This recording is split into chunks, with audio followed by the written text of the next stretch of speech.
experience to see folk working on our trains, on Scotland's trains, looking after our fleet, and it's really important, I think, that folk understand a little bit more about the ScotRail fleet. For me today it's been fascinating to see a little bit more about the train I travel on very regularly, the maintenance that goes on behind that, the skills, the experience of the folk that are looking after our trains is really valued, I think, by ScotRail. So it's a fantastic opportunity for me to see that up close and also to get a better understanding of the technical differences between all the different types of trains we have in the ScotRail fleet.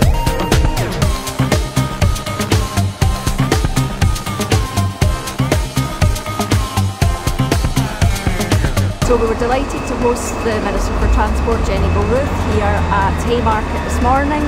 She got to meet our depot manager and some of our real success stories about our engineering apprenticeship scheme, who have worked their way through the ranks in the business and are now senior managers.